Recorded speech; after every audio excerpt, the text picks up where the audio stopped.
Abatabakanira eddembe ly'obuntu be bamu ku bantu kuno n'ebweru wa Uganda abakyasinze okunyigirizibwa bwe gutuuka ku kuloza ku bukambe bwabwe bwe balwanyisa nga muno bangi bafundikira basindikiddwa mu mbuga z'amateeka okutuusibwako obulemu n'ebirala.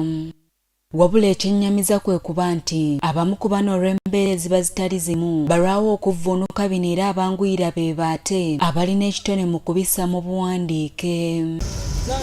Saamu Mugumya y'omu ku bannayuganda abatabakanira eddembe ly'obuntu eyakomekkereza mu nkomyo okumala emyaka 8 mu ggwanga lya Democratic Republic of Congo mu kkomera lya military Dendolo era aliko akatabo k'ebitontome ke yawandiika okumala ebbanga eryo katongoza nga kano katuumiddwa Refuse to be Victims era kalimu ebitontome 82. Yesterday's battles rebound across a tight rope entombed souls perilously. Martha Kaluwa akwira ekibiina ki People's Liberation Party ate munnamateeka omugundiivu y'omu ku beetabye mu kutongoza akatabo kano era abadde omwogezi omukulu ng'atendereza empandiika ya Mugumya. Those poems, those songs, you will find yourself humming, repeating those words and therefore internalizing. We hope that today the words of the author and the words spoken here will inspire a generation to demand change. Okutongoza kwa katabo kano kubadde kwoleka akatabo ak'okubiri oluvannyuma lwako Mugumya ke yasooka okuwandiika okwonoonebwa nga tekannafulumizibwa bwe yali mu kkomera mu DRC era wano Kaluwa wasinzidde n'ategeeza nti mu biseera by'okuyagayaga Mugumya yalondawo ssuubi okuyita mu kuwandiika. Yes, it could be within East Africa or within the region or beyond, we don't know.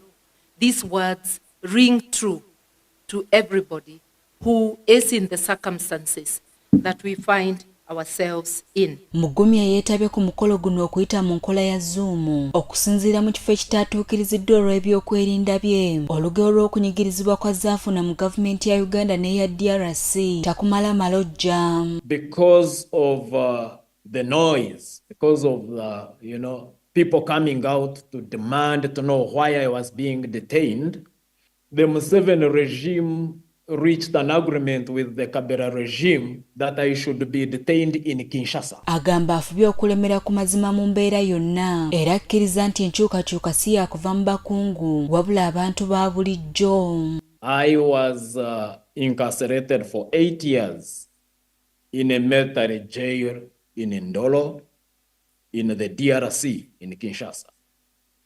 Not because I'm a criminal, not because I had committed any offense.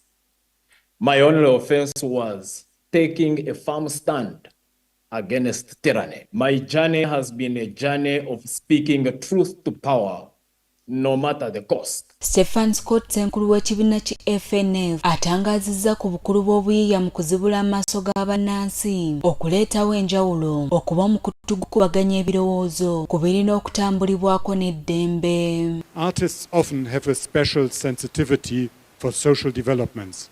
They sense earlier and more precisely how society is changing and where human values are being violated. Bino webijjidde nga demokrasiya yeeyongera kusereba olw'ebigambibwa nti gavumenti z'amawanga agatali gamu ze zikulembeddemu okuwamba abantu n'okunyigiriza abalwanirira eddembe ly'obuntu. Wano munnamateeka Martha Kaluwa agamba mu mbeera yonna yadde obwenkanya bulemeddwa okutuusibwa ku bammemba b'ekibiina ki Forum for Democratic Change 36 abaakwatibwa mu Kisumu mu gw'omusanvu gw'omwaka oguwedde okukwatibwa kwa Dr. Kiza Besigye, Hajji Abed Lutale, enkola enjooteeke mu Kenya ng'eya Social Health Insurance Fund kw'otadde n'ebirala tebisaanidde. The situation in one country, it has been demonstrated, affects our neighbors. So bad policies in Kenya causing Ugandans to languish and suffer in jail. Besigye is still in jail. Omukolo guno gwe guguddewo enteekateeka z'ekibiina kya Kenya ki FNF eyatuumiddwa Up for Democracy okunyinyiitiza okwoleka eddembe mu kulwanirira demokrasiya nga guno gwetabiddwako abawandiisi abasoba mu 100 abagezi b'engeri abayimbi n'abatabakanira eddembe ly'obuntu. Nze Novusha Bakanansa ku lwa Gugudde TV agaguddewo.